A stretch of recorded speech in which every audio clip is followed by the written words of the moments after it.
Hello, this is Kamlesh Ahuja sir की chemistry class. आज हम कॉम्प्लेक्सेस, वेरियस कॉम्प्लेक्सेस की स्टेबिलिटी ऑर्डर डिस्कस करेंगे और इनके स्टेबिलिटी कांस्टेंट को डिस्कस करेंगे। जनरली जो कॉम्प्लेक्स है, हम पहले कॉम्प्लेक्स को दो पार्ट में डिवाइड कर रहे हैं। एक जिनको हम इनर्ट कॉम्प्लेक्स कहते हैं, जिनको हम क्या कह रहे हैं, इनर्ट कॉम्प्लेक्स।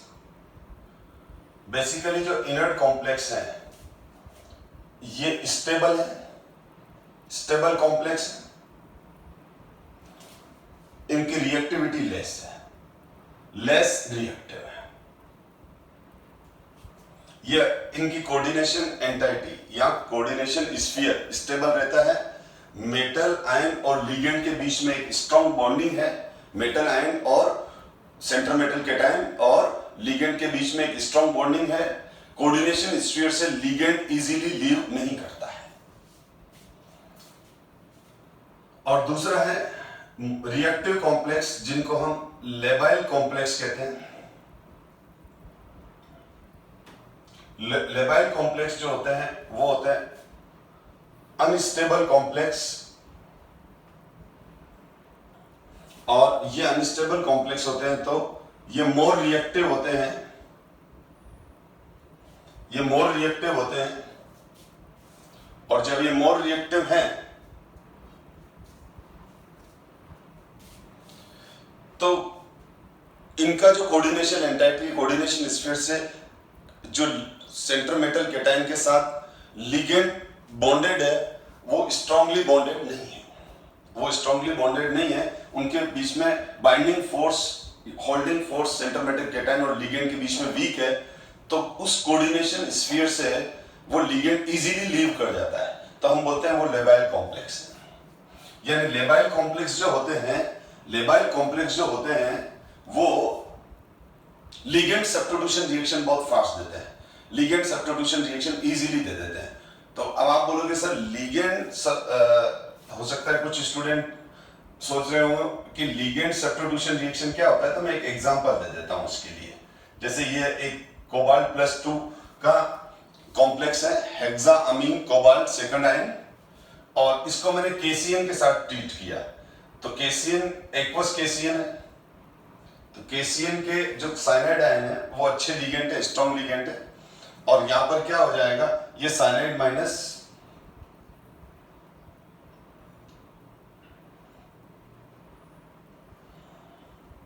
तो क्या हुआ, ये 6NH3 तो लीव कर गए, तो ये तो हुआ अटैकिंग। जैसे ऑर्निक के अंदर इसको हम न्यूक्लियोफाइल बोल देते हैं, लेकिन यहां पर बोलेंगे क्योंकि ये इनऑर्निक रिएक्शन है, कॉम्प्लेक्स के साथ हो रहा है, तो ये लिगेंड है, तो लिगेंड सब्स्टिट्यूशन रिएक्शन हुआ। क्योंकि NH3 की जगह CN सब्स्टिट्यूट हो गया तो सब्स्टिट्यूशन हुआ, लिगेंड सब्स्टिट्यूशन हुआ, और NH3 यहां पर लिविंग लिगेंड है। तो इस तरह की रिएक्शन लेबाइल कॉम्प्लेक्स इजीली देते हैं। और दूसरे लेबाइल कॉम्प्लेक्स बहुत बार वाटर के अंदर कुछ एक्सटेंट तक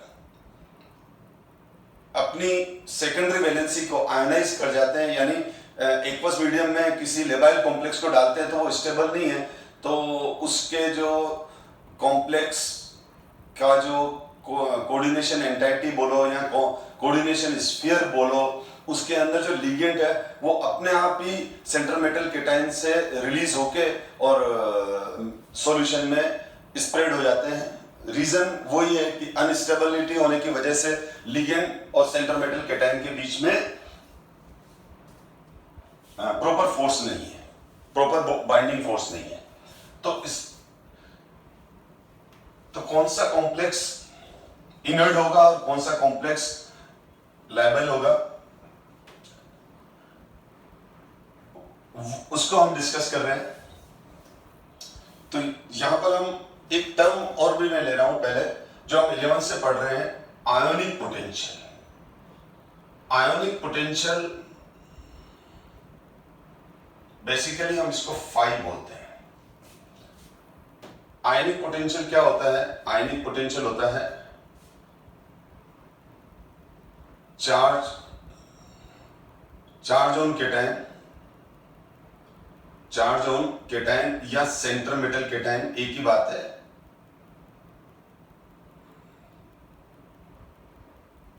and radius of cation, this is the simply ratio.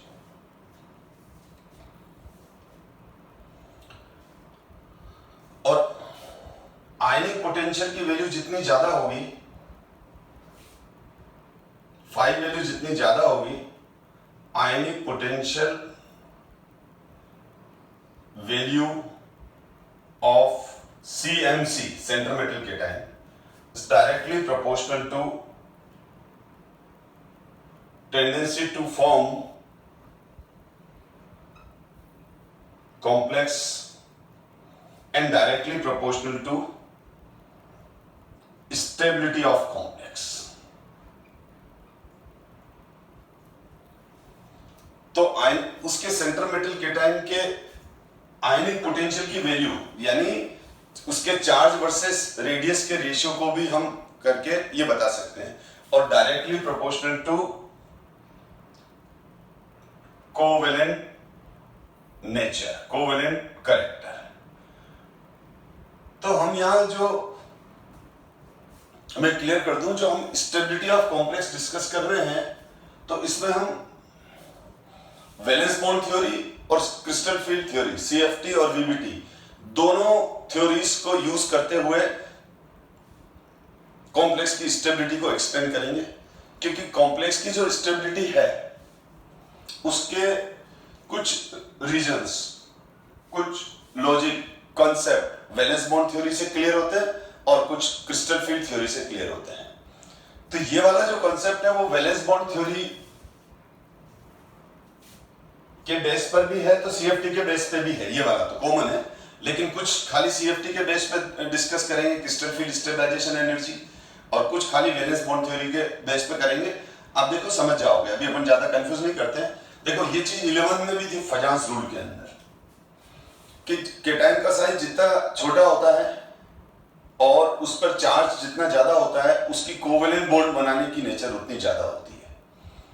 और कोवेलेंट बॉन्ड और कोऑर्डिनेट कोवेलेंट बॉन्ड मैंने पहले ही कहा एक ही तरह के बॉन्ड है।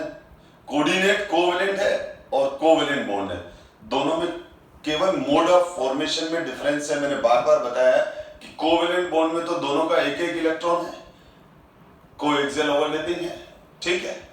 और कोऑर्डिनेट कोवेलेंट में एक अपना इलेक्ट्रॉन पेयर और डोनर अपना इलेक्ट्रॉन पेयर और एक्सेप्टर अपना वेकेंट ऑर्बिटल। एक्सेप्टर का वेकेंट ऑर्बिटल, ये एक्सेप्टर सेंटर मेटल केटायन और ये लिगेंड इसका लोन पेयर आपस में ओवरलैप करते हैं और कोऑर्डिनेट कोवेलेंट बॉन्ड बन गया। तो ये कोऑर्डिनेट कोवेलेंट बॉन्ड बन गया, तो बनने के बाद तो दोनों एक जैसे हैं। अगर मैंने हाथ पीछे करके और बनाया और पूछा आपसे बताओ ये कौन सा बॉन्ड है, तो आप थोड़ी बता सकोगे कि ये कौन सा बॉन्ड है। आप बोलोगे सर बनते हुए बताओ, ये तो कोवेलेंट भी हो सकता है कोऑर्डिनेट भी हो सकता है। तो अगर यू बना तो कोऑर्डिनेट कोवेलेंट, यू बना तो नॉर्मल कोवेलेंट बॉन्ड।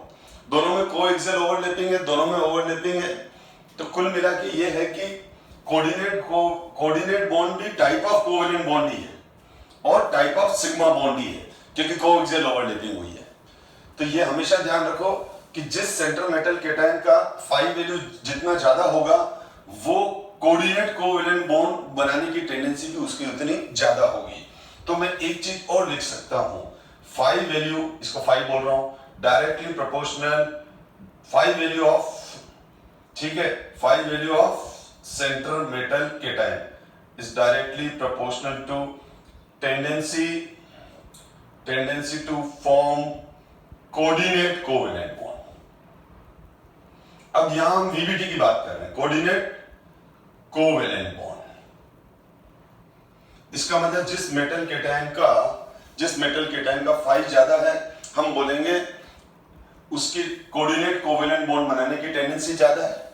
जिसकी 5 ज्यादा है, जिसका 5 ज्यादा है, तो वो कॉम्प्लेक्स ज्यादा स्टेबल होगा, उसमें इनर्टनेस बढ़ जाएगी। हम कुछ एग्जांपल देख लेते हैं।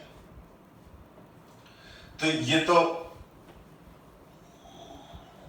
सबसे पहले तो हम ये देखें, जैसे मेरे पास Mn की ये ऑक्सीडेशन स्टेट है, Mn+2 Mn+3 या यूं बोलो Mn की 3 कॉमन ऑक्सीडेशन स्टेट है, उनको ही डिस्कस कर लेते हैं। Mn+3 Mn+2 सॉरी, ठीक, Mn+4, एक एग्जांपल ले रहा हूं आपको समझाने के लिए बेटा, Mn+7, क्योंकि Mn+2+3+4+5+6+7 तक जाता है।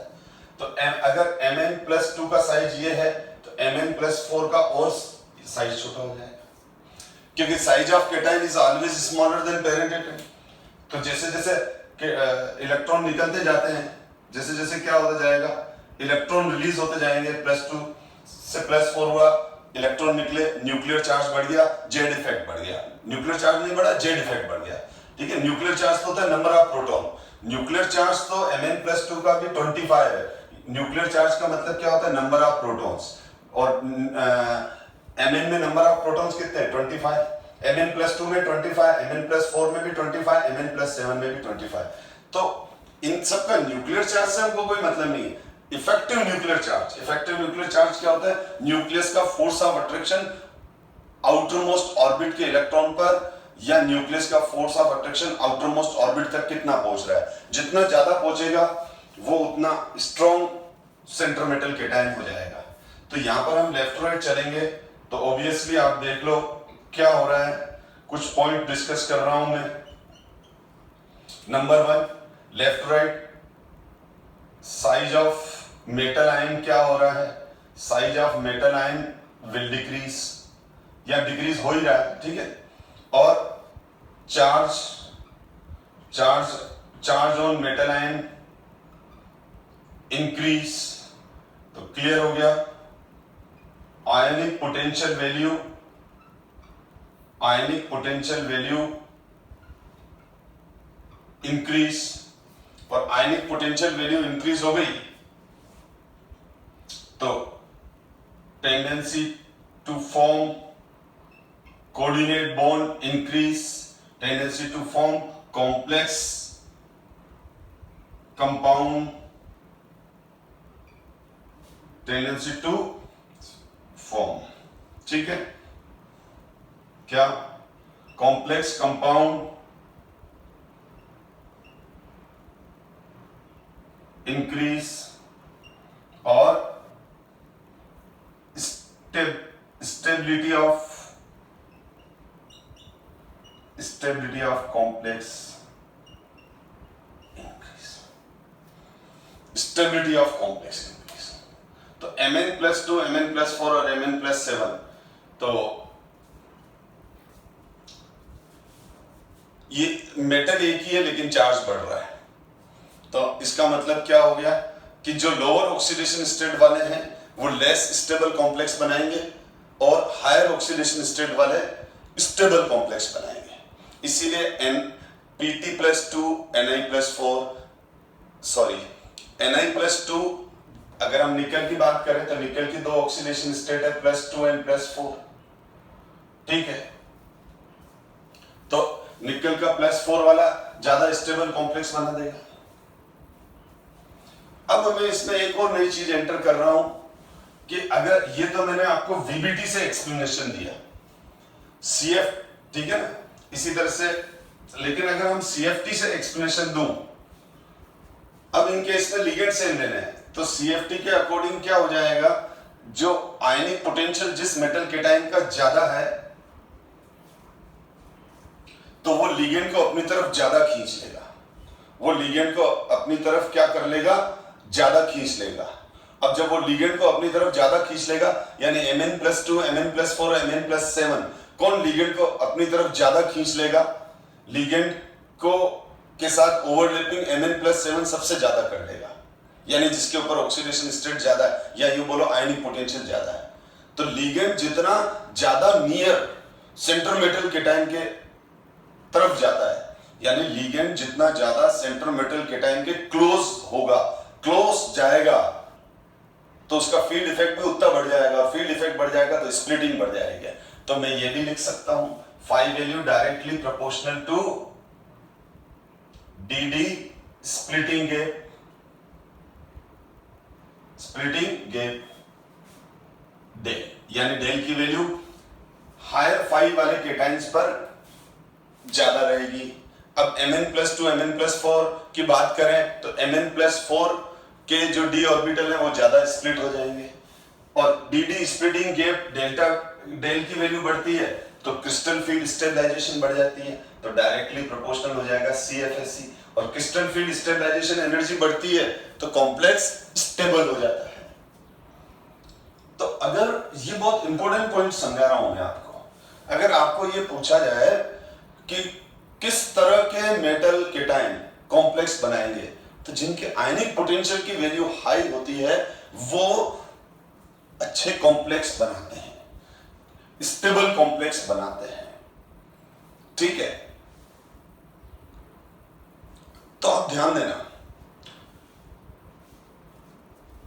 अब इसमें दो तरह के क्वेश्चन आते हैं।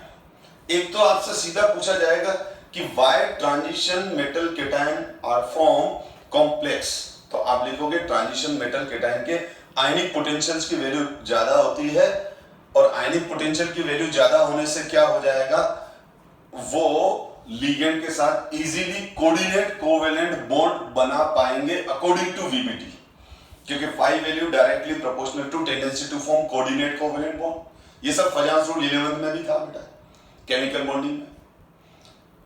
ये तो आपने वीबीटी से आंसर दे दिया और फिर सीएफटी से अगर अपन आंसर दें तो आप लिखना आयनिक पोटेंशियल ज्यादा होने से क्या होगा, सेंटर मेटल केटाइन लिगेंड को अपनी तरफ ज्यादा खींच लेगा, ज्यादा पास में बुला लेगा।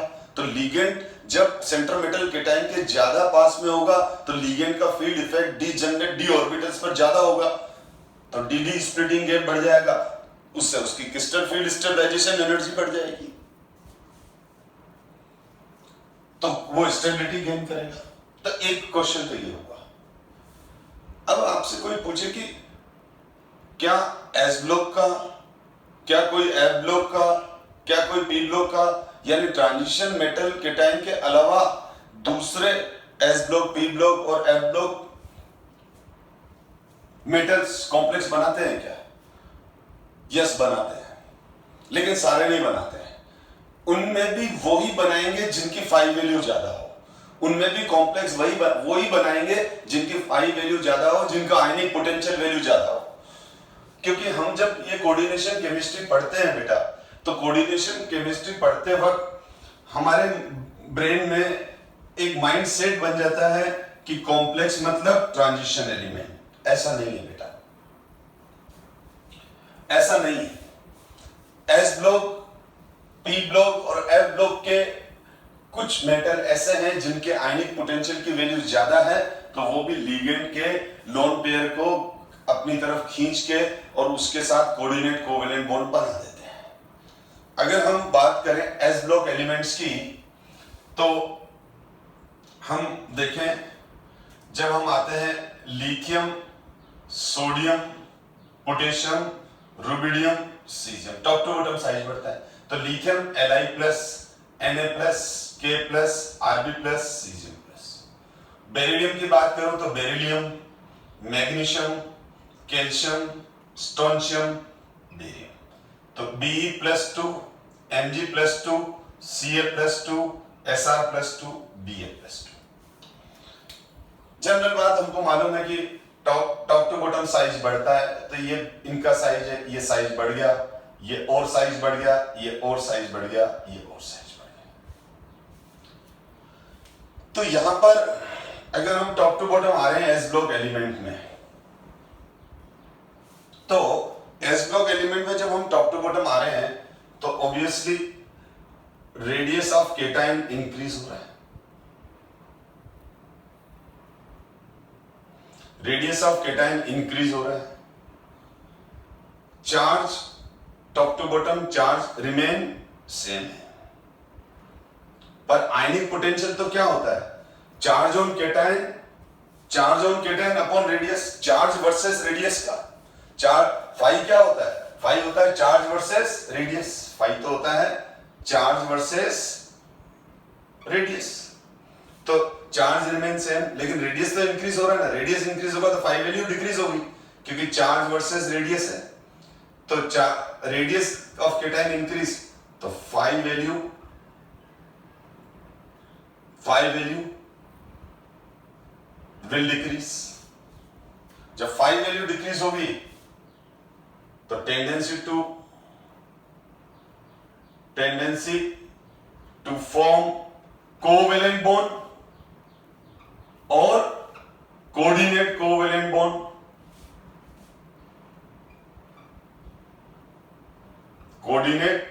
covalent bond, decrease. तो tendency to form complex decrease. तो एस ब्लॉक का अगर आ जाए कि कॉम्प्लेक्स फॉर्म बनाने की टेंडेंसी का ऑर्डर लिखो, बहुत बार कॉम्पिटिटिव एग्जाम में क्वेश्चन आ जाएंगे, तो ये होगा। अब ये तो होगी, ठीक है चलो अपन ने लिख लिया, लेकिन यहां पर ये 3 एलिमेंट देखो, ये जो 3 एलिमेंट्स हैं इनका साइज छोटा है, देख लो Li प्लस और B+2, Li प्लस और B+2 तो बहुत ही ज्यादा छोटे हैं, Li प्लस और Be+2 तो बहुत ही ज्यादा छोटे हैं। तो इनकी phi वैल्यू इतनी सफिशिएंट होती है, ठीक है, बाकी सबको मैं हटा रहा हूं, तो यहां पर ये तीनों कॉम्प्लेक्स बनाते हैं, बाकी कोई नहीं बनाता है, तो ये दे फॉर्म कॉम्प्लेक्स, और बाकी तो मैंने जिसमें ये ब्लू आउटलाइन कर दी यही कॉम्प्लेक्स बनाते हैं। रीजन क्या है? साइज छोटा है, वेकेंट ऑर्बिटल है, तो कॉम्प्लेक्स बनाने के लिए क्या होना चाहिए? phi value should be high और अवेलेबिलिटी ऑफ वेकेंट ऑर्बिटल, और वेकेंट ऑर्बिटल कोई भी हो, जरूरी नहीं है d ऑर्बिटल ही वेकेंट होना चाहिए। अगर मैं लिथियम की बात करूं तो लिथियम है 1s2 2s2 2s1 2p में कोई इलेक्ट्रॉन नहीं है, Li प्लस 1s2 हो गया। तो देख लो 1s2 साइज कितना छोटा सा हो गया। इसी तरह से बेरिलियम की बात करूं तो अब इसमें s और p ऑर्बिटल्स है,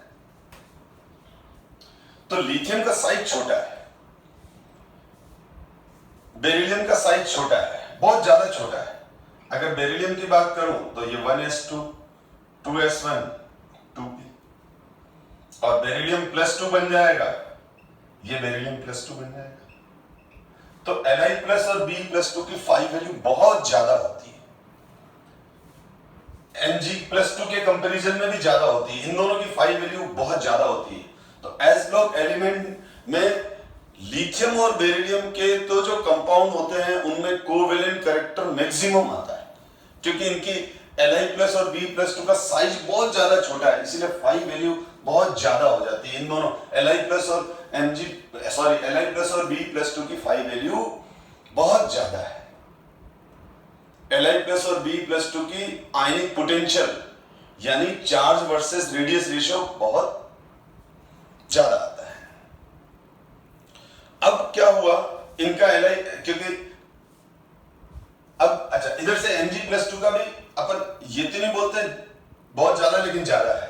तो Li प्लस B+2 और Mg+2 ये एस ब्लॉक के 3 एलिमेंट ऐसे हैं जो क्या करते हैं? कॉम्प्लेक्स बनाते हैं, कॉम्प्लेक्स फॉर्म करते हैं, ठीक है।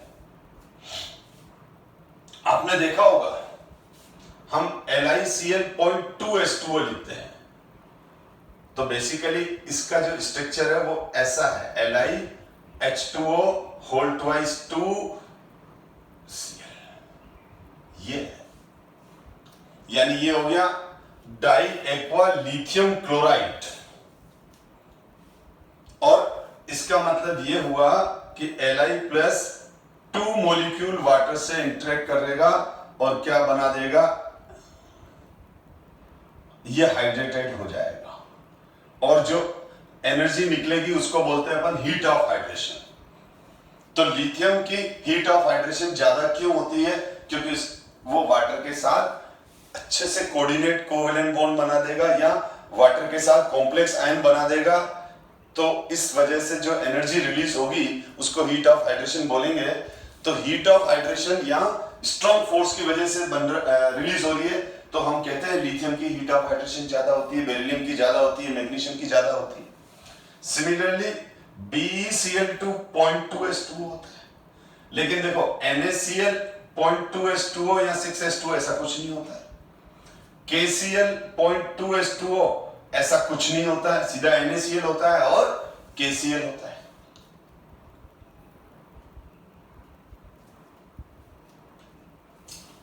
तो ये हमेशा हाइड्रेटेड फॉर्म में रहेंगे, NaCl KCl अनहाइड्रेटेड फॉर्म में रहेंगे। BeCl2 0.2H2O है तो उसमें भी क्या हो गया बेटा, ये BeH2O whole twice 2 Cl2 di aqua beryllium chloride, beryllium पे ऑक्सीडेशन स्टेट 2, तो ये बन गया, ये आयनाइज हुआ इस तरह से। तो ये कॉम्प्लेक्स आयन बना रहे हैं बेटा, lithium beryllium.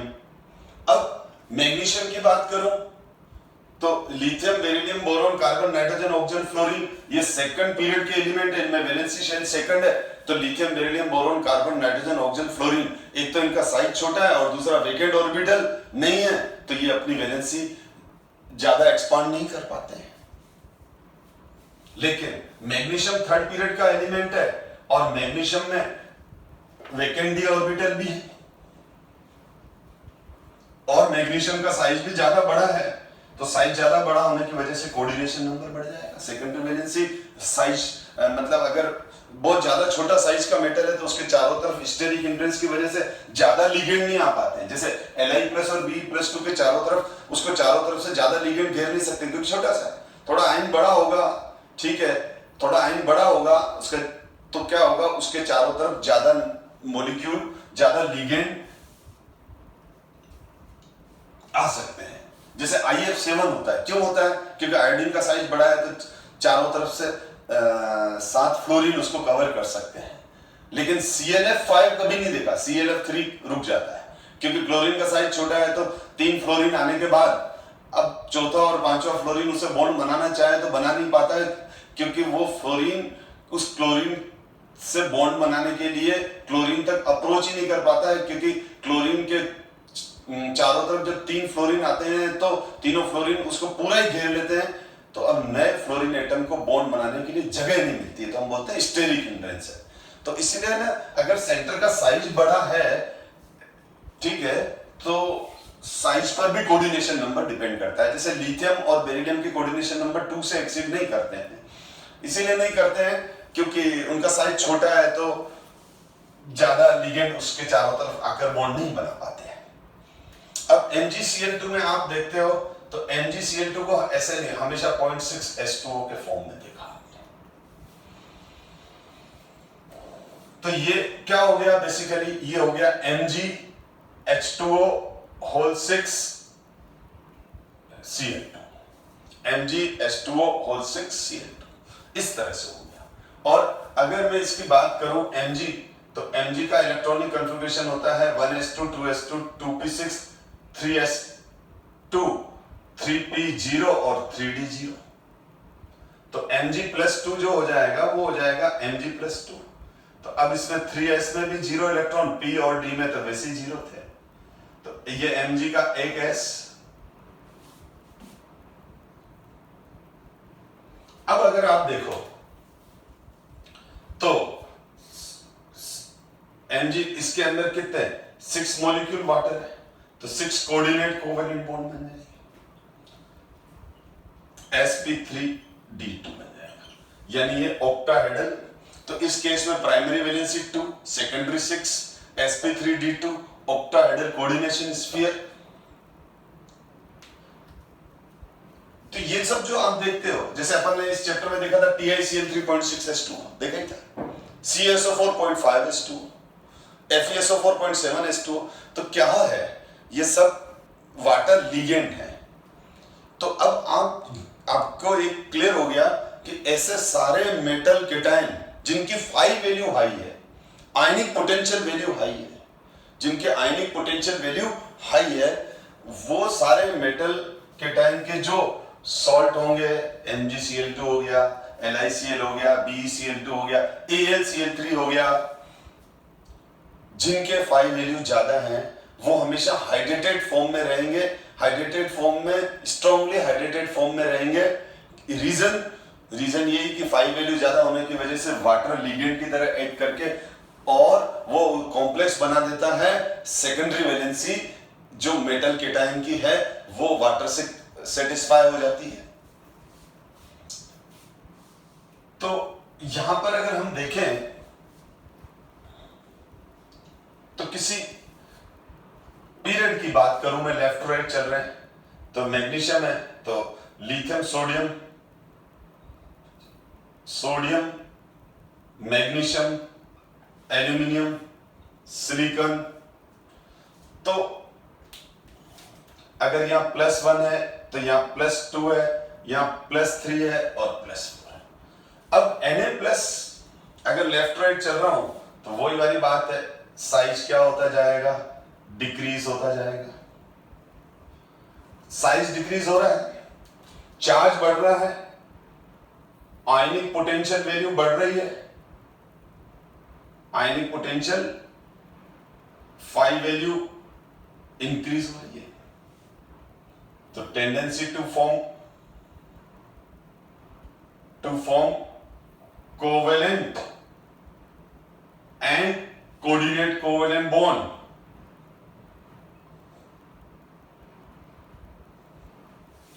Coordinate covalent bond increase. तो कॉम्प्लेक्स टेंडेंसी टू फॉर्म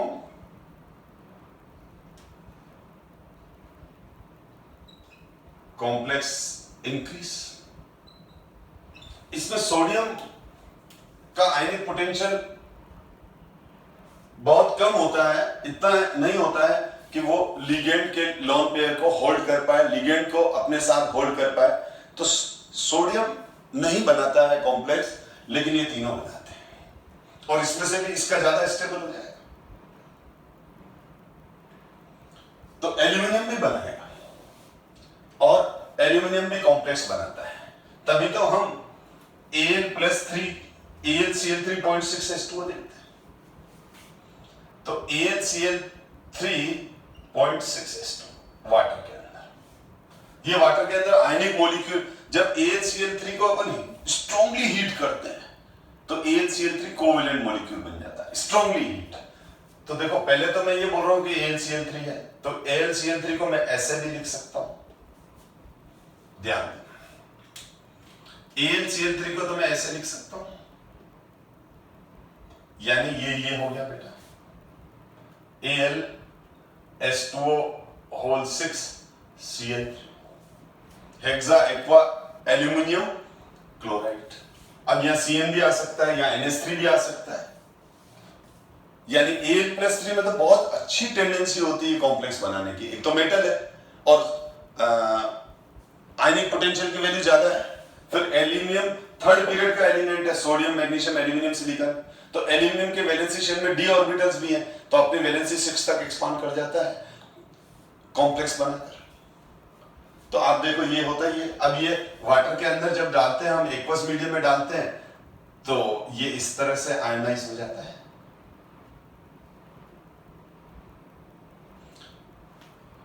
तो एल्यूमिनियम क्या बना रहा है? एल्यूमिनियम भी कॉम्प्लेक्स बना रहा है। या NH3 भी हो सकता है, Cn भी हो सकता है, उस हिसाब से इसका नाम हो जाएगा। वेल नोन कंपाउंड है। जब हम AlF3 को KF से रिएक्शन कराते हैं तो ये रिएक्शन हो जाता है और बन जाता है K3AlF6 और ये फर्दर आयोनाइज हो जाता है 3K+ एंड AlF6-3। तो इसका जो IUPAC नेम हो जाएगा वो हो जाएगा potassium hexafluorido aluminate third ion, potassium hexafluorido. ठीक है, इसी तरह से हमने ये भी वेल नोन इसका कॉम्प्लेक्स देखा हुआ है, कॉम्प्लेक्स नहीं होता है, यानी NaO से जब रिएक्शन करता है तो ये बनाता है, यानी एल्यूमिनियम हाइड्रोक्साइड को 3NaO से रिएक्ट करेगा तो OH तो ये बन जाता है और जिलेटिनियस प्रेसिपिटेट आता है इसको। एनीवे, तो आप आपको अब ये आइडिया लग गया कि क्यों ट्रांजिशन एलिमेंट के अलावा भी एस और पी ब्लॉक, जैसे पी ब्लॉक का मेटल है, ठीक है, तो एस पी और इस तरह से जो F block element, F block का क्या होता है कि वो टॉप टू बॉटम बिल्कुल बॉटम में, तो साइज ज्यादा बड़े हैं। साइज ज्यादा बड़ा होने की वजह से एफ ब्लॉक के जो मेटल केटायन है, एफ ब्लॉक जो होते हैं लैंथेनाइड, एक्टिनाइड्स, ये भी लैंथेनाइड्स +3 ऑक्सीडेशन स्टेट शो करते हैं। तो अगर आपसे कोई पूछे कि एफ ब्लॉक एलिमेंट कॉम्प्लेक्स बनाते हैं लेकिन उनकी टेंडेंसी बहुत कम होती है क्योंकि उनके 5 वैल्यू कम होती है, ठीक है, उनकी 5 वैल्यू कम होती है, पर उसमें भी कुछ एफ ब्लॉक एलिमेंट ऐसे हैं जो मैंने मेरे उस क्लास को देखो आप, एफ ब्लॉक एलिमेंट्स वाली, तो मैंने वहां डिस्कस कर रखा है कि कुछ एलिमेंट ऐसे हैं जिनकी 5 वैल्यू सिग्निफिकेंट हो जाती है तो वो कॉम्प्लेक्स बना लेते हैं, पर generally F block element, F block metal cation में कॉम्प्लेक्स बनाने की टेंडेंसी कम होती है क्योंकि उनकी 5 वैल्यू कम है। लेकिन इधर एस ब्लॉक एलिमेंट में लिथियम, बेरिलियम, मैग्नीशियम और इधर से पी ब्लॉक का एल्यूमिनियम, ये 3 मेटल तो ऐसे हैं जो बहुत अच्छे कॉम्प्लेक्स बना लेते हैं। तो रीजन बता दिया मैंने, आयनिक पोटेंशियल वैल्यू ज्यादा है। अच्छा, तो ये थोड़ा सा हम अलग चले गए थे लेकिन ये सीखना भी जरूरी था बेटा। दूसरा, अगर हम बात करें ट्रांजिशन सीरीज में, तो first M+2 Fe+2 Mn iron, cobalt, निकल एंड कॉपर। अगर हम इसकी बात करें बेटा, तो यहां पर क्या हो रहा है, जनरली ये मेटल आयन का साइज डिक्रीज हो रहा है, तो इसमें कॉपर +2 के कॉम्प्लेक्स की स्टेबिलिटी सबसे ज्यादा होगी। वही वैल्यू बात हो गई, या आयनिक पोटेंशियल वैल्यू क्या हो रही है, आयनिक पोटेंशियल फाई इंक्रीज हो रहा है, तो इनकी स्टेबिलिटी ऑफ कॉम्प्लेक्स इंक्रीज हो रहा है, और यानी अगर अपन वीबीटी से बोले तो tendency to form coordinate covalent bond increase हो रहा है, सीएफटी से बोले तो सीएफएसई इंक्रीज हो रही है, तो crystal field stabilisation energy increase हो जाएगी।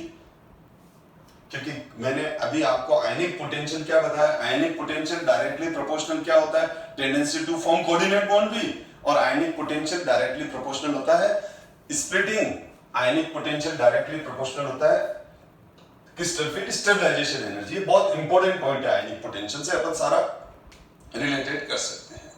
अब इसमें एक एक्सेप्शन है कि देखो, अगर आपसे कोई पूछे कि सबसे ज्यादा स्टेबल कॉम्प्लेक्स कौन बनाएगा इन सब में, तो इससे ज्यादा स्टेबल कॉम्प्लेक्स बनाएगा ये और ये, बिल्कुल सही है। लेकिन यहां मैंने जिंक+2 नहीं लिया, लेकिन जिंक+2 के जो कॉम्प्लेक्स है वो कॉपर+2 से अनस्टेबल होते हैं, तो वो कॉपर+2 के हीट ऑफ हाइड्रेशन ज्यादा होने की वजह से कॉपर+2 के कॉम्प्लेक्स थोड़े ज्यादा स्टेबल बन जाते हैं, पर हम अभी इसके डिटेल में नहीं जाएंगे, पर किसी कॉम्पिटिटिव एग्जाम में क्वेश्चन आ जाए तो ये ध्यान रखना। दूसरी बात करें हम, वो मैंने बता दिया कि +2 से +2 +3 +4, तो ऑक्सीडेशन स्टेट बढ़ेगी तो कॉम्प्लेक्स की स्टेबिलिटी बढ़ेगी, केटायन का साइज कम हो जाएगा, कॉम्प्लेक्स की स्टेबिलिटी बढ़ेगी, फाई की वैल्यू बढ़ेगी तो कॉम्प्लेक्स की स्टेबिलिटी बढ़ेगी। ये सब चीजें डिस्कस करने के बाद हम एक चीज और क्लियर कर दूं मैं,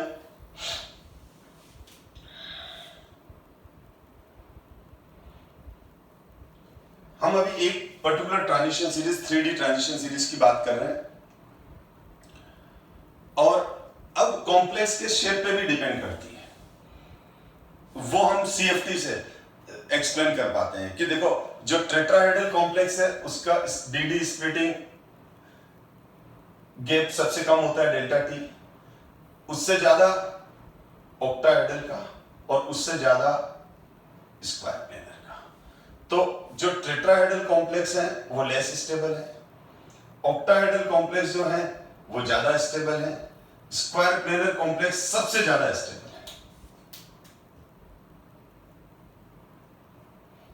सबसे ज्यादा अगर स्टेबल है तो स्क्वायर प्लेनर कॉम्प्लेक्स है। और अगर मैं इन दोनों के बीच में एक जेड आउट, जो मैंने पिछली क्लास में बताया था, टेट्रागोनल भी आते हैं, लेकिन मैं उनको कंफ्यूज नहीं कर रहा हूं क्योंकि वो फिर बोर्ड एग्जाम में नहीं है सिलेबस में, तो ठीक है, अभी रहने दो, अभी तो हमको मेनली 3 कॉम्प्लेक्स है, तो टेट्राहेड्रल, ऑक्टाहेड्रल और स्क्वायर प्लेनर। तो क्या हो जाएगा, कौन, ये हो गया टेट्राहेड्रल, ये हो गया ऑक्टाहेड्रल और ये हो गया स्क्वायर प्लेनर कॉम्प्लेक्स। तो अब इस केस में क्या हो जाएगा, लेफ्ट राइट चलते हैं तो इनकी crystal field stabilisation energy increase होती है, डेल वैल्यू इंक्रीज होती है। देखो सीएफएसई कैसे निकालते हैं बता चुका हूं मैं, डेल क्या है बता चुका हूं, इन दोनों, ये दोनों अलग अलग चीजें हैं, ये गैप है और ये सीएफएसई है, वो तो आप मेरे प्रीवियस क्लासेस को डिटेल में देखो। तो स्टेबिलिटी ऑफ कॉम्प्लेक्स बढ़ गई।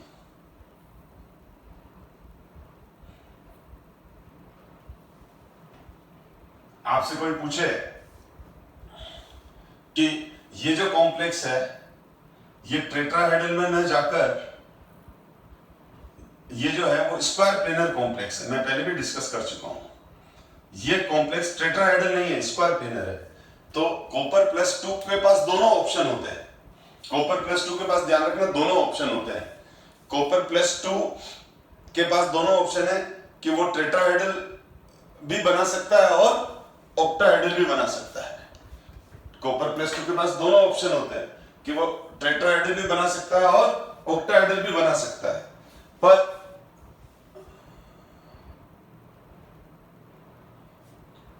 पर क्या होता है बेटा, यहां पर ये ध्यान दो, जो कॉपर है वो स्क्वायर प्लेनर कॉम्प्लेक्स को ही प्रेफर करता है। वो किसको प्रेफर करता है, स्क्वायर प्लेनर कॉम्प्लेक्स को ही प्रेफर करता है, क्योंकि स्क्वायर टेट्राहेड्रल के कंपैरिजन में स्क्वायर प्लेनर कॉम्प्लेक्स ज्यादा स्टेबल होते हैं। तो ये सारी चीजें मैंने डिस्कस कर ली है बेटा। और अब मैं, अगर आप ये देखो तो factor affecting the stability of a complex, तो आप ये, हाँ दूसरा ये भी बताया द नेचर ऑफ लिगेंड। अगर स्ट्रॉन्ग फील्ड का लिगेंड है तो वो ज्यादा सीएफएसई बनाएगा, और वीक फील्ड का लिगेंड है तो उसकी सीएफएसई कम होगी। तो स्ट्रॉन्ग फील्ड का लिगेंड ज्यादा स्टेबल कॉम्प्लेक्स बनाता है। कार्बोनिल सबसे ज्यादा स्ट्रॉन्ग फील्ड के लिगेंड है, कार्बोनिल में सिनर्जिक बॉन्डिंग होती है, इस वजह से कार्बोनिल NiCO4, ठीक है, ये NiCO4 इनको बोलते हैं ना कार्बोनिल, टेट्रा कार्बोनिल निकल, जीरो ऑक्सीडेशन स्टेट में कंपाउंड बना लेता है CO, क्योंकि CO बहुत अच्छा लिगेंड है। CO सिनर्जिक बॉन्डिंग करता है, बैक बॉन्डिंग करता है, ठीक है, डी पाई पी पाई बैक बॉन्डिंग करता है, जो मैं मेटल कार्बोनिल में डिस्कस कर चुका हूं। तो नेचर ऑफ लिगेंड पे भी डिपेंड करेगा कि अगर वो स्ट्रॉन्ग फील्ड का लिगेंड है तो ज्यादा स्टेबल कॉम्प्लेक्स बनाएगा, और CO है, NO है, ये ऐसे लिगेंड है वो स्ट्रॉन्ग फील्ड के साथ साथ सिनर्जिक बॉन्डिंग भी बनाते हैं, तो और ज्यादा स्टेबिलिटी आ गई कॉम्प्लेक्स में। चिलेट इफेक्ट आ गया बेटा, यानी जो बाइडेंटेड और ट्राइडेंटेड लिगेंड होते हैं, जो बाइडेंटेड और ट्राइडेंटेड लिगेंड होते हैं वो चिलेट रिंग बनाते हैं। चिलेट रिंग से क्या हो जाता है, वो स्टेबिलिटी गेन कर देते हैं। मैंने आपको बताया था, जैसे ये एक एग्जांपल ले लूं वापस थोड़ा सा समझाने के लिए, ये वाला है, अब ये कोबाल्ट है, अब कोबाल्ट के अंदर 6 कोऑर्डिनेट कोवेलेंट बॉन्ड बन रहे हैं। कोबाल्ट में क्या बन रहा है, 6 कोऑर्डिनेट कोवेलेंट बॉन्ड बन रहे हैं। अब ये EN क्या होता है, EN होता है CS2 NH2 CS2 NH2, ethylene डाइअमीन। अब ये जब इथाइलिन डाइअमीन है तो ये इथाइलिन डाइअमीन, तो इथाइलिन डाइअमीन क्या करता है, इथाइलिन डाइअमीन इसके साथ जब बॉन्डिंग करेगा तो 5 मेंबर्ड चिलेट रिंग बनाएगा। चिलेटिंग बोलते हैं इसको, इस इफेक्ट को चिलेट इफेक्ट बोलते हैं। अब ये रिंग बन गई 1, ये 2, ये 3, ठीक है, ये 1, ये 2 और ये 3, 1 2 3 4 5 ring, 5 membered chelating ring, 5 membered chelating ring बन गई। अब ये कोऑर्डिनेशन स्फीयर बन गया, ठीक, तो ये ज्यादा स्टेबल हो गया। तो बायडेंटेट और ट्राइडेंटेट लिगेंड जो होते हैं वो ज्यादा स्टेबल कॉम्प्लेक्स इसीलिए बनाते हैं क्योंकि बायडेंटेट लिगेंड जो होता है वो एक साथ दो कोऑर्डिनेट कोवेलेंट बॉन्ड से जुड़ा रहता है। यानी अगर इसको हटाना है, खींच के बाहर निकालना है, तो दो कोऑर्डिनेट बॉन्ड को तोड़ेंगे, दो कोऑर्डिनेट बॉन्ड्स का एक साथ फोर्स लगेगा तब बाहर आएगा। और अगर ट्राइडेंटेट लिगेंड होता जो प्रोपेन 1,2 ट्राइएमीन था, प्रोपेन 1,2 ट्राइएमीन था ना, CH2NH2 प्रीवियस क्लासेस में हमने पढ़ रखा है। तो अब ये जो होगा ये ट्राइडेंटेट है, तो ये जो सेंटर मेटल केटायन के साथ बॉन्डिंग करेगा, ये जो सेंटर मेटल केटायन के साथ बॉन्डिंग करेगा वो एक साथ 3 कोऑर्डिनेट कोवेलेंट बॉन्ड बनाएगा मेटल के साथ। तो अब इस केस में क्या होगा, ट्राइडेंटेट लिगेंड को कोऑर्डिनेशन स्फीयर से बाहर निकलना और ज्यादा मुश्किल है। ट्राइडेंटेट कॉम्प्लेक्स को कोऑर्डिनेशन स्फीयर से बहुत और मुश्किल है क्योंकि अगर ट्राइडेंटेट लिगेंड को बाहर खींच के निकाल रहे हैं तो इस मेटल से इस लिगेंड को अगर इस मेटल से अलग होना है तो 3 कोऑर्डिनेट कोवेलेंट बॉन्ड एक साथ टूटे तो ये बाहर आएगा। इसीलिए बायडेंटेट और ट्राइडेंटेट जो लिगेंड होते हैं वो कोऑर्डिनेशन स्फीयर से हार्डली लीव करते हैं, तो स्टेबिलिटी गेन कर जाते हैं। तो ये सारे जो फैक्टर्स हैं ये कॉम्प्लेक्स की स्टेबिलिटी को डिसाइड करते हैं। तो आप है ना एक बार इसको रीड करो, इसमें है ना नेचर ऑफ द एक पॉइंट और डिस्कस करता हूं मैं, तो इसके अंदर पहले ये वाला आप रीड करें, जस्ट अ मिनट, ठीक है। आप इसको रीड करो, ये सारे पॉइंट मैंने अभी डिस्कस किए हैं वही हैं, ठीक है। तो आप देख लो, हाँ, nature of the metal ion मैं ये डिस्कस कर रहा हूं, 3D 4D और 5D का जो है उसको मैं डिस्कस करता हूं। 2 मिनट, मोबाइल की बैटरी मेरी डिस्चार्ज हो गई है, तो 2 मिनट सेट कर लूं, तब तक आप इसको रीड करो बेटा।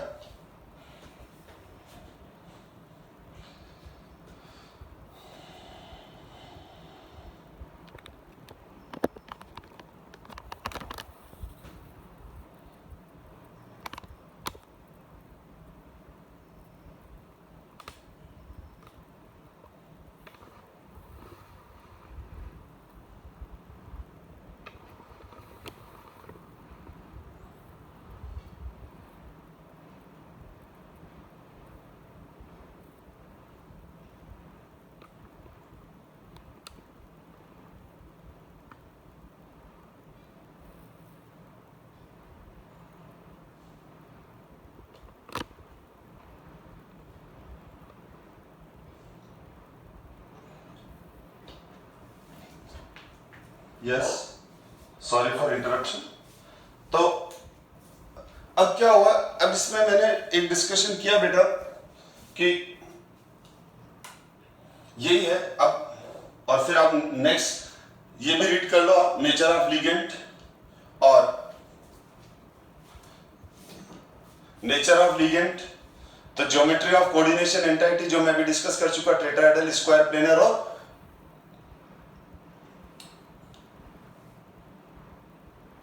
Octahedral. Nature of the ligand geometry पे, नेचर ऑफ लिगेंड पर ये स्पेक्ट्रोकेमिकल सीरीज, स्ट्रॉन्ग फील्ड के लिगेंड ज्यादा अच्छा बॉन्ड बनाएंगे।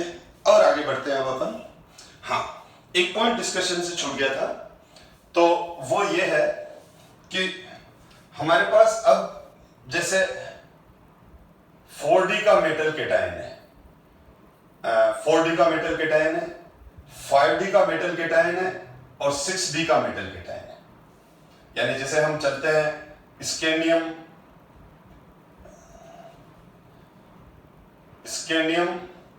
इट्रियम, लैंथेनम, तो स्कैंडियम के आगे क्या आता है, टाइटेनियम, जर्कोनियम, हैफनियम। तो अगर मेरे पास, चलो मैं इनका एग्जाम, टाइटेनियम का इलेक्ट्रॉनिक कन्फिगरेशन क्या है, 3D1 4s2, इसका क्या है 4D1 5s2, इसका क्या है 5D2 6s2। सॉरी, तो top to bottom valency shell 4 5 6 हो जाएगी, बट टॉप टू बॉटम जो हम आते हैं वो क्या होता है, top to bottom valency shell increase हो जाती है। तो अब ये titanium +3 3D1 zirconium +3 4d1, hafnium +3 5d1। एक मिनट क्लियर करूं, मैंने यहां फिर मिस्टेक कर दी।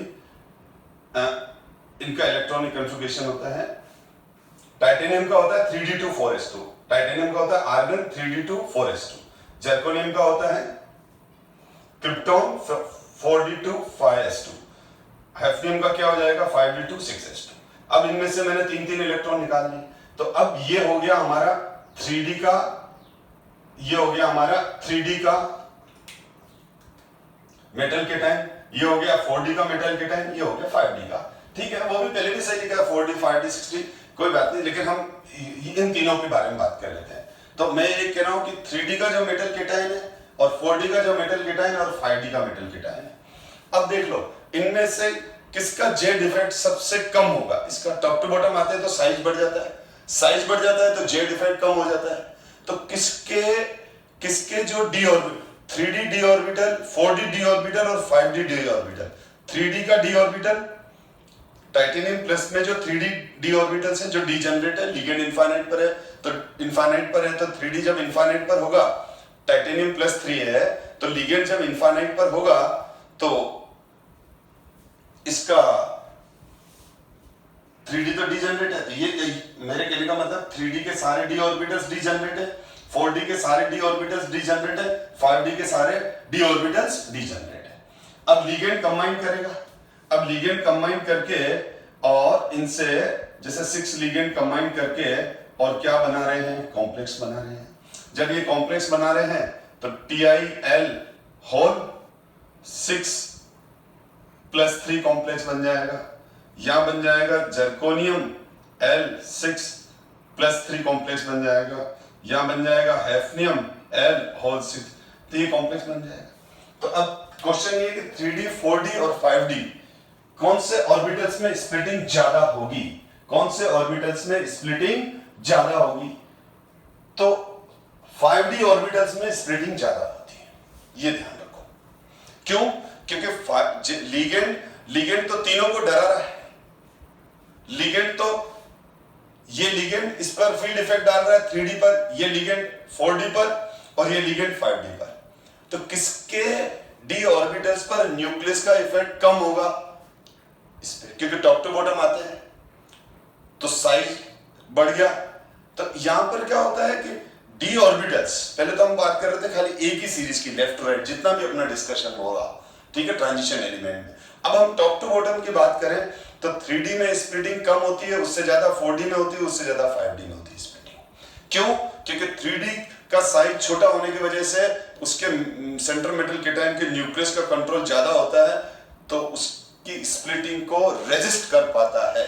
लेकिन 5d में सेंटर मेटल केटाइन का साइज बहुत ज्यादा बड़ा है, तो न्यूक्लियस से बहुत ज्यादा दूर 5d ऑर्बिटल्स है, न्यूक्लियस से बहुत ज्यादा दूर 5d ऑर्बिटल्स है, तो न्यूक्लियस का कंट्रोल 5d ऑर्बिटल्स पर उतना नहीं पहुंच पाता है। तो लिगेंड अब फायदा उठा लेता है, लिगेंड फिर इसको ज्यादा स्प्लिट कर देता है, तो लिगेंड का फील्ड इफेक्ट इस पे ज्यादा काम कर जाता है, क्योंकि हैफनियम +3 का जो न्यूक्लियस है वो इस d ऑर्बिटल पर अपना ज्यादा कंट्रोल नहीं पहुंचा पाता।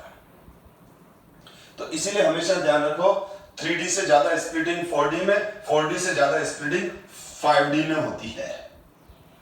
तो ये हमने ये सारे पॉइंट डिस्कस किए और इन्हीं पॉइंट्स के साथ हमने स्टेबिलिटी भी देखी। अब आता है स्टेबिलिटी ऑफ कोऑर्डिनेशन कंपाउंड को हम स्टेबिलिटी कांस्टेंट से कैसे एक्सप्लेन करते हैं।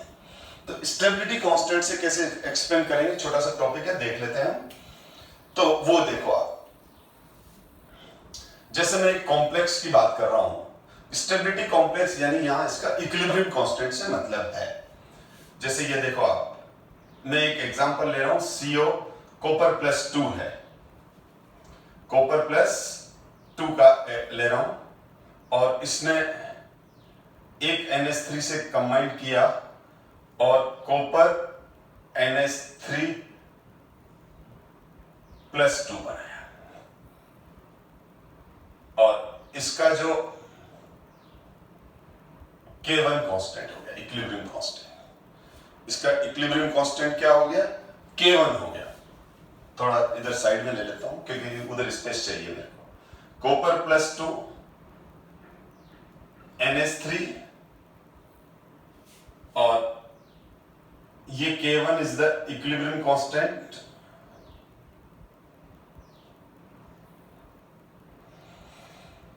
फिर Cu NH3 plus NH3 Cu NH3 whole twice 2 plus 2 Cu NH3 whole twice plus 2 फिर NH3 Cu NH3 whole thrice plus 2, ये K1 तो ये K2, ये K3, ये स्टेप इक्विलिब्रियम कांस्टेंट्स हैं।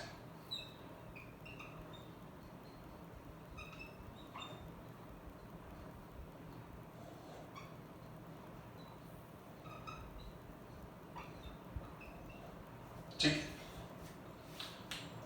तो K1, K2, K3, K4। अगर मैं K1 का फॉर्मूला लिखूं तो क्या आ जाएगा? K1 का फॉर्मूला ये आ जाएगा Cu NH3 plus 2 copper plus 2 NH3, क्योंकि इक्विलिब्रियम कांस्टेंट में क्या होता है? प्रोडक्ट अपॉन रिएक्टेंट, प्रोडक्ट का एक्टिव मास अपॉन रिएक्टेंट का एक्टिव मास। तो K1 ज्यादा है तो ये ज्यादा स्टेबल है। K1 ज्यादा होने का मतलब इसकी वैल्यू ज्यादा है, इन दोनों की वैल्यू कम है और ये ज्यादा है, इसका अमाउंट कम है ये ज्यादा है। इसका मतलब ये दोनों तेजी से कन्वर्ट हो गए इसमें, तो ये दोनों तेजी से कन्वर्ट इसमें तभी होंगे ना जब ये ज्यादा स्टेबल होगा। इन दोनों को मालूम है, हम दोनों का कंबाइन करके ये बनाते हैं तो हम ज्यादा स्टेबल है, ज्यादा सुखी है, तो ये दोनों कंबाइन करके इसमें कन्वर्ट हो जाएंगे। इन दोनों को लगता है कि नहीं, हम दोनों कंबाइन करके पता चला दोनों ने कंबाइन किया और फिर लगा नहीं यार मजा नहीं आ रहा है यार, हमको तो परेशानी हो रही है एक दूसरे के साथ, तो वापस वो डिसोसिएट हो जाएंगे। तो ये तो एसोसिएट, जितने भी मैंने बताए हैं वो एसोसिएट हो रहे हैं। एसोसिएशन कांस्टेंट भी बोलते हैं इनको, एसोसिएशन कांस्टेंट भी बोलते हैं इनको। तो K1 एसोसिएशन कांस्टेंट है फर्स्ट, इसी तरह से K2 सेकंड एसोसिएशन कांस्टेंट हो जाएगा, जिसमें NH3 होल ट्वाइस 2 है और नीचे क्या आ जाएगा? Cu NH3 और NH3। इस तरह से आपके, इसी तरह से आप K2 भी लिख सकते हो और K3 भी लिख सकते हो। अब मैं K3 लिखूंगा तो Cu NH3 whole thrice plus 2 Cu NH3 whole twice plus 2 NH3। K4 लिखूंगा तो ये सब स्टेप एसोसिएशन कांस्टेंट है, स्टेप इक्विलिब्रियम कांस्टेंट्स है।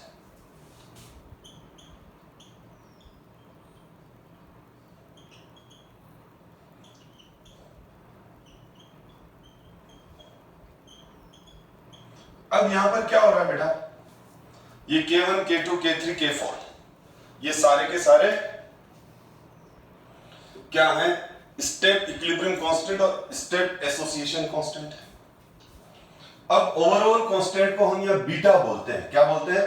ओवरऑल कांस्टेंट को हम क्या बोलते हैं? यहां पर बीटा बोलते हैं। यानी इन चारों को जोड़ दो, ठीक है। अब इन चारों को जोड़ दूंगा तो जो लेफ्ट और राइट में कॉमन है वो कैंसिल हो जाएंगे। ये कॉपर प्लस 2 है बेटा, प्लस 1 है ना। अब देखो ये इससे कैंसिल हो गया, ये इससे कैंसिल हो गया, ये आपस में कैंसिल थोड़ी होंगे, तो ऐड होंगे। जो लेफ्ट और राइट में है, अब ये इससे कैंसिल हो गया, ये इससे कैंसिल हो गया। ओवरऑल क्या हो गया? ओवरऑल ये बना बेटा, ध्यान दो, कॉपर प्लस 2 ये तो कैंसिल हो गए सारे। कितने NH3? 4 NH3।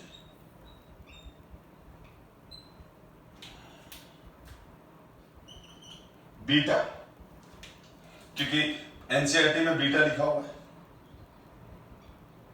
NH3 whole 4 plus 2। अब अगर मैं, तो beta is called overall equilibrium constant, overall association constant और ओवरऑल स्टेबिलिटी कॉम्प्लेक्स। तो बीटा की जो वैल्यू आ जाएगी, अगर मैं बीटा की वैल्यू यहां लिखूं बेटा, बीटा इक्वल्स टू, तो ऊपर क्या आ रहा है, CuNH3 whole 4 plus 2, copper plus 2 और NH3 का होल 4।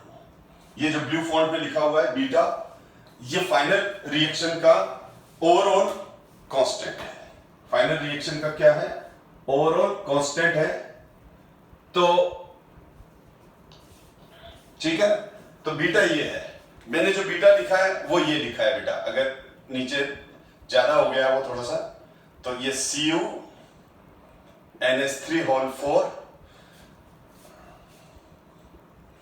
बीटा क्या हो जाएगा, CuNH3 होल 4 प्लस 2। ये तो प्रोडक्ट है तो ये ऊपर आएगा, और ये दोनों रिएक्टेंट है तो नीचे आएंगे, डिनोमिनेटर में आएंगे।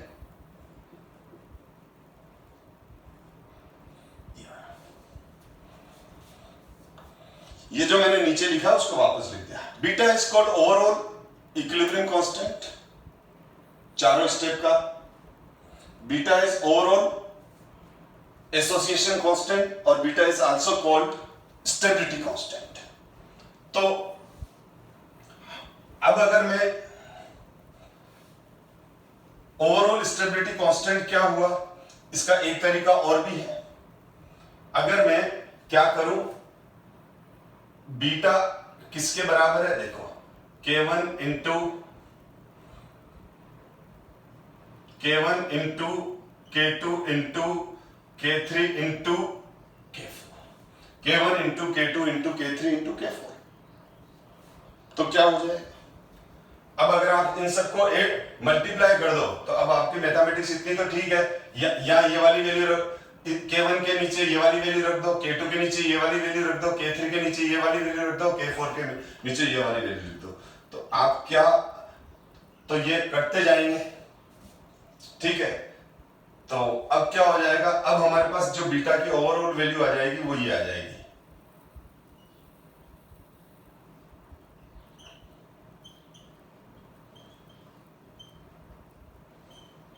ठीक है। अब ये K1 K2 K3 K4 की वैल्यू पुट करता हूं तो ये आ गया, तो बीटा की वैल्यू आ गई। Beta is called stability constant. अब इसको स्टेबिलिटी कांस्टेंट और एसोसिएशन कांस्टेंट कहते हैं। तो स्टेबिलिटी कांस्टेंट क्यों कहते हैं कि देखो बीटा की higher value, beta value directly proportional क्या होता है, beta value directly proportional to stability of complex, और कॉम्प्लेक्स आयन, या आयन है तो आयन लिख देंगे, ठीक है। तो देखो अगर बीटा की वैल्यू हायर है तो इसका मतलब क्या हो गया, और ओवरऑल रिएक्शन जो बनेगा वो क्या बनेगा, इसका ओवरऑल रिएक्शन क्या बना था, ये बना था,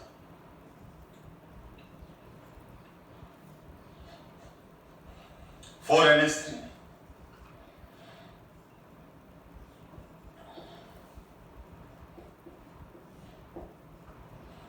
ठीक है। तो इसका ये बना है, तो इसका मतलब अगर बीटा की वैल्यू ज्यादा है, बीटा की वैल्यू ज्यादा है तो कॉम्प्लेक्स आयन का कंसंट्रेशन ज्यादा है, और इन दोनों का काम है।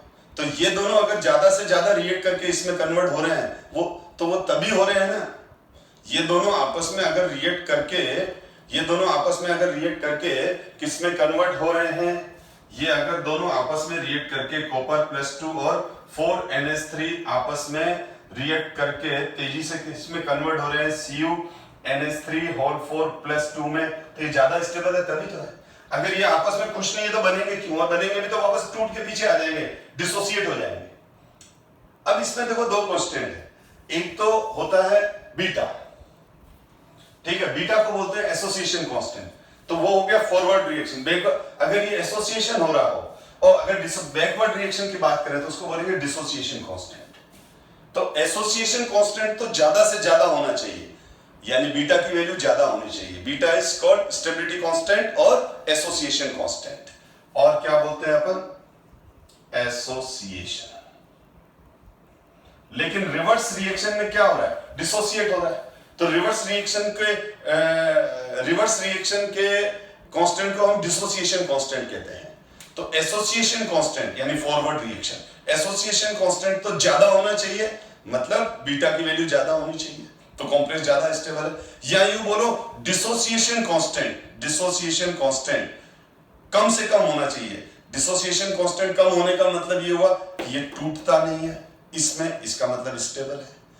ठीक है, तो यहां पर एनसीईआरटी ने एक और ले लिया है, instability constant.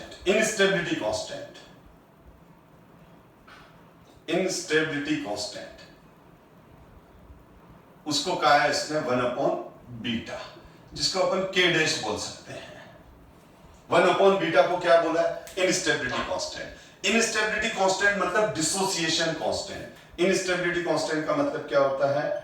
Dissociation constant, reverse reaction का कांस्टेंट, जो 1/बीटा है। तो इसका मतलब बीटा की वैल्यू हायर होनी चाहिए, बीटा हायर एंड के डैश मतलब के डैश जिसको कह रहा हूं 1/बीटा एंड के डैश इज लोअर। अगर ये है तो हम क्या बोलते हैं? Complex is more stable, more thermodynamically and kinetically stable. Thermodynamically stable का मतलब उसकी एनर्जी कम है। देखो जब मैं बोलूं थर्मोडायनेमिकली स्टेबल तो मतलब वो लेस एनर्जी वाला कॉम्प्लेक्स है। थर्मोडायनेमिक्स में एनर्जी का डिस्कशन होता है। थर्मोडायनेमिक्स में किसका डिस्कशन होता है बेटा? एनर्जी का। तो किसी कॉम्प्लेक्स की, किसी क्रिस्टल की एनर्जी बहुत कम है, किसी क्रिस्टल का लेटेस्ट एनर्जी बहुत ज्यादा रिलीज हो गया, कॉम्प्लेक्स में क्रिस्टल फील्ड स्टेबलाइजेशन एनर्जी बहुत ज्यादा रिलीज हो गई, तो हम बोलते हैं वो थर्मोडायनेमिकली स्टेबल है। Lattice energy, crystal field stabilisation energy क्या है? ये वो एनर्जी है जब क्रिस्टल बन रहे हैं, कॉम्प्लेक्स बन रहे हैं, तो जो एनर्जी रिलीज हो रही है। अगर एनर्जी रिलीज ज्यादा हो गई तो खुद क्रिस्टल की एनर्जी कम हो गई, हम बोलेंगे थर्मोडायनेमिकली मोर स्टेबल है। तो थर्मोडायनेमिकली मोर स्टेबल का मतलब हुआ एनर्जी से, यानी उसके खुद की एनर्जी कम हो गई है। और खुद की एनर्जी कब कम होगी? जब उस आयनिक कॉम्प्लेक्स का जब क्रिस्टल बनेगा तो निकलने वाली lattice energy plus crystal field stabilisation energy दोनों ज्यादा निकल जाए। सीएफएसी भी ज्यादा निकले, लेटेस्ट एनर्जी भी ज्यादा निकले, तो कॉम्प्लेक्स आयन या कॉम्प्लेक्स क्रिस्टल जो बना उसकी एनर्जी कम हो गई, वो स्टेबल हो गया, तो मैं बोलूंगा थर्मोडायनेमिकली स्टेबल हो गया। समझ में आ गया? दूसरा होता है काइनेटिकली स्टेबिलिटी। अब काइनेटिकली स्टेबिलिटी का मतलब ये होता है, काइनेटिकली स्टेबिलिटी, तो काइनेटिकली स्टेबिलिटी का मतलब होता है कि वो रिएक्शन किस स्पीड से कर रहा है। कुछ कॉम्प्लेक्स बहुत तेज रिएक्शन करता है, जैसे उनको कोई रिएक्टेंट मिला, जैसे कोई रिएजेंट मिला, जैसे कोई लिगेंड मिला, तेजी से रिएक्ट करके दूसरे में कन्वर्ट हो जाता है, तो हम बोलते हैं काइनेटिकली अनस्टेबल है। वो स्थिर नहीं है, एक जगह खड़े नहीं है, कोई आया उसके साथ चलते बने, उसके साथ रिएक्शन करते बने। और दूसरे होते हैं काइनेटिकली स्टेबल, एक बार बन गए तो बन गए, एक बार बन गए तो बन गए। अब कोई दूसरा आ रहा है तो उसे बड़ी मुश्किल से रिएक्ट करते हैं, बहुत स्लो रिएक्ट करते हैं, तो वो काइनेटिकली स्टेबल हो गए। कुछ स्टूडेंट होते हैं एक जगह कोचिंग ज्वाइन करते हैं, फिर कोई दो दोस्त आते हैं दूसरी जगह चले, तो वो तेजी से दूसरी जगह चले जाते हैं, दूसरे से तीसरी जगह चले जाते हैं, तो वो घूमते ही रहते हैं, तो वो काइनेटिकली अनस्टेबल हो गए। और कुछ स्टूडेंट ऐसे आते हैं, एक जगह आते हैं, वहां बैठ गए, समझ में आ रहा है, टीचर बढ़िया पढ़ा रहा है, ठीक है, खुद भी मेहनत कर रहे हैं, अब उनको कोई दूसरे कितना ही बोलते हैं, कोई बोलते हैं हम फ्री में भी पढ़ा देंगे, तो भी वहां नहीं जा रहे, यानी वो काइनेटिकली स्टेबल है। ठीक है, तो काइनेटिकली स्टेबल का मतलब क्या है? उनमें रिएक्शन, काइनेटिकल स्टेबल कंपाउंड उनको बोलते हैं जो बहुत स्लो रिएक्शन करते हैं, स्लो मूवमेंट करते हैं रिएक्टेंट से प्रोडक्ट की तरफ। ठीक है, और काइनेटिकली अनस्टेबल का मतलब वो रिएक्टिविटी, मतलब ये किसी भी रिएजेंट के साथ तेजी से रिएक्ट करके दूसरे प्रोडक्ट में कन्वर्ट हो जाते हैं। तो इस तरह से हम ये डिस्कस किया था मैंने। तो इसके अंदर में एनसीईआरटी में क्वेश्चन है, देखो वो डिस्कस कर लेते हैं। तो यहां पर पहले तो ये है, तो stability of complex, the stability of a complex in a solution refer to the degree of association. मैंने बताया ना वही K1 K2 K3 K4 association constant है, एसोसिएशन बिटवीन टू स्पीशीज। अभी मैंने एग्जांपल दिया था, कॉपर +2 एक NH3 से रिएक्ट कर रहा है, CuNH3 जो 4 रिएक्शन बनाई थी 1 2 3 4, ठीक है। तो आप इसको ढंग से रीड करो बेटा, जो मैंने अभी एक्सप्लेन किया वही सब लिखा हुआ है इसमें कि टू स्पीशीज क्या हो गई, वहां पर टू स्पीशीज क्या हो गई, ये वाली दोनों स्पीशीज, ये दोनों स्पीशीज रिएक्ट करके ये बना रहे हैं। तो अब ये हुआ एसोसिएशन कांस्टेंट, ठीक है। और फॉर्मेशन कांस्टेंट भी बोलते हैं इसको, एसोसिएशन कांस्टेंट बोलो, इक्विलिब्रियम कांस्टेंट बोलो, फॉर्मेशन कांस्टेंट बोलो। और रिवर्स का क्या हो जाएगा, डिसोसिएशन कांस्टेंट, रिवर्स रिएक्शन का। तो calculate the overall complex dissociation equilibrium constant. अब इसने क्या पूछ लिया, इसने हमको देखो एसोसिएशन कांस्टेंट दे रखा है, यानी हमारे को इसकी बीटा की वैल्यू गिवन है, इस रिएक्शन की बीटा की वैल्यू गिवन है। देखो यही क्वेश्चन है, इस रिएक्शन का बीटा का वैल्यू गिवन है, और इस रिएक्शन का बीटा का वैल्यू कितना गिवन है, 2.1 into 10 to power, ये 10 है बेटा, 10 करेक्शन करना, ये 10 है बेटा, 10 to power 13। तो एक बात क्लियर हो गई कि है ना, हमारे पास इसका यानी ये वाला, अच्छा हुआ मैंने वाइप आउट नहीं किया, मिटाया नहीं। तो ये देखो इस रिएक्शन का हमारे को एसोसिएशन कांस्टेंट यानी ये वाली वैल्यू हमको कितनी दे रखी है, हमको दे रखी है इसने इस रिएक्शन का जो बीटा की वैल्यू दे रखी है वो कितनी दे रखी है, 2.1 into 10 to power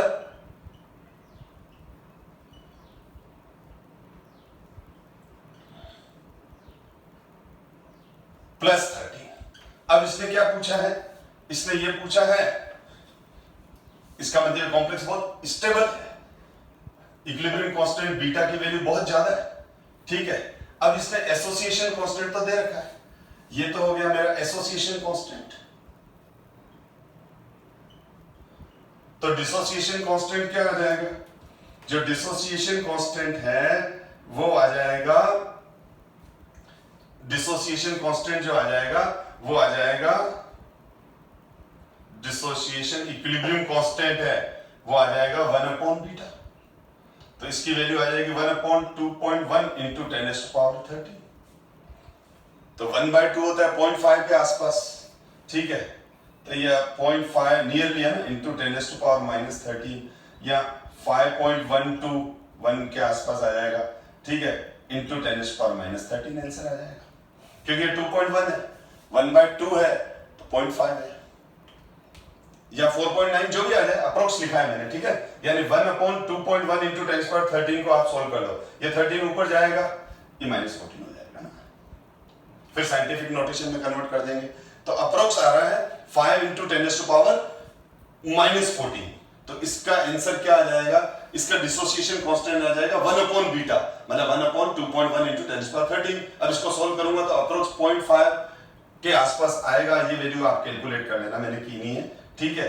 तो अप्रोक्स 5 पॉइंट कुछ आ जाएगा और 10 to power -14 हो जाएगा, क्योंकि 1/2.5 के बराबर होता है।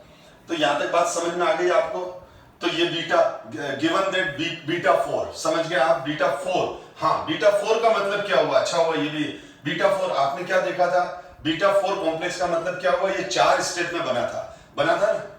अगर मेरी क्लास को आप पहले देखो तो मैंने 4 कितने लिगेंड है, 4 लिगेंड है। तो पहले एक गया, फिर दूसरा गया, फिर तीसरा गया, फिर चौथा गया, तो इसको बीटा 4 कॉम्प्लेक्स बोलेंगे, ठीक है। तो अब अगर मैं ये बोलूं कि इस कॉम्प्लेक्स, अब मैं एक और एग्जांपल ले लेता हूं, कोबाल्ट +3 6NH3 और ये हो गया CONH3 होल 6 +3। तो इस कॉम्प्लेक्स को क्या बोलेंगे, बीटा 6 कॉम्प्लेक्स, जिसका क्या हो जाएगा, बीटा 6 कॉम्प्लेक्स हो जाएगा ये बीटा 6 कॉम्प्लेक्स, क्योंकि 6 NH3 गए तो 6 स्टेप में हुआ ये, जैसा कि हमने कॉपर +2 के एग्जांपल में मैंने एक्सप्लेन किया है। तो इसको बोलेंगे बीटा 6 कॉम्प्लेक्स। तो समझ में आ गया, बीटा 4 का मतलब कोऑर्डिनेशन नंबर सेकेंडरी वैलेंसी 4 है, बीटा 6 का मतलब कोऑर्डिनेशन नंबर सेकेंडरी वैलेंसी 6 है। तो ये एनसीईआरटी इन टेक्स्ट क्वेश्चन है 9.1 में। ठीक है, अब अपन बस वैसे क्लास ओवर हो चुकी है, लेकिन एक एनसीईआरटी का क्वेश्चन करा देता हूं, जहां इतना देर क्लास भले लंबी हो गई है पर अभी लास्ट क्वेश्चन बचा है तो इसको कंप्लीट ही कर लेते हैं। What is the coordination entity form when aqueous excess of aqueous KCN is added to aqueous copper sulphate solution. ठीक है, तो ये बोल रहा है कि एक्वस कॉपर सल्फेट सॉल्यूशन है, इसमें हमने केसीएन डाल दिए तो 4 केसीएन से रिएक्शन होगा और जो रिएक्शन हो जाएगा उसके अंदर ये बन जाएगा CSO4 एक्वस 4 केसीएन, तो ये बन जाएगा हमारे पास K2 CuCN होल 6 नहीं बेटा 4, क्योंकि कॉपर का कोऑर्डिनेशन नंबर कितना होता है 4 प्लस K2SO4। और स्क्वायर प्लेनर कॉपर प्लस 2 हमेशा स्क्वायर प्लेनर कॉम्प्लेक्स बनाता है, क्योंकि कॉपर प्लस 2 के पास दोनों ऑप्शन होते हैं, टेट्राहेड्रल और स्क्वायर प्लेनर दोनों, तो वो स्क्वायर प्लेनर में ही जाता है, क्योंकि सीएफटी ने समझाया था स्क्वायर प्लेनर कॉम्प्लेक्स बहुत ज्यादा स्टेबल होते हैं टेट्राहेड्रल से भी, यानी टेट्राहेड्रल से ज्यादा स्टेबल ऑक्टाहेड्रल और ऑक्टाहेड्रल से भी ज्यादा स्टेबल स्क्वायर प्लेनर। तो ये बन जाएगा पोटेशियम टेट्रासाइनो क्यूप्रेट सेकंड आयन। अब यहां पर ये कॉपर प्लस, अब अगर ये आयनाइज होगा तो क्या देगा 4K plus and CuCN whole 4 -2। तो ये कॉपर प्लस 2 आयन देगा क्या, ये आगे इस तरह से आयोनाइज होगा क्या, ये आगे इस तरह से आयोनाइज नहीं होगा। और जब ये आगे इस तरह से आयोनाइज नहीं होगा तो जब हम इस सॉल्यूशन के अंदर, अगर हम इस सॉल्यूशन के अंदर H2S पास करेंगे तो कॉपर सल्फाइड का, ठीक है, कॉपर सल्फाइड का Cu2S का जो ब्लैक प्रेसिपिटेट आता है वो आएगा क्या, नहीं आएगा। CuS का जो प्रेसिपिटेट है वो आएगा क्या, नहीं आएगा। तो ये क्या बोल रहा है, what is the coordination entity formed when excess of aqueous cation is added to an aqueous solution of copper sulfate, तो ये वाली।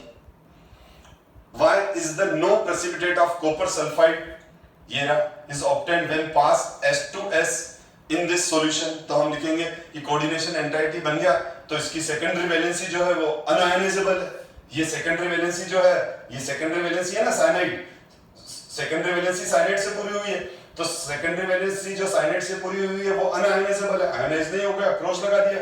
जब ये आयनाइज नहीं होगा तो कॉपर प्लस 2 आयन नहीं देगा, कॉपर प्लस 2 आयन नहीं देगा तो कॉपर सल्फाइड Cu2S का प्रेसिपिटेट भी नहीं देगा। ठीक है, तो ये इसका आंसर लिखना था हमको। अब हम, तो ये इस तरह से मैंने ये, आई थिंक आपको इस क्लास में काफी इंटरेस्ट आया होगा क्योंकि मैंने बहुत वेरियस टाइप के कॉन्सेप्ट डिस्कस किए। Thank you so much my dear students.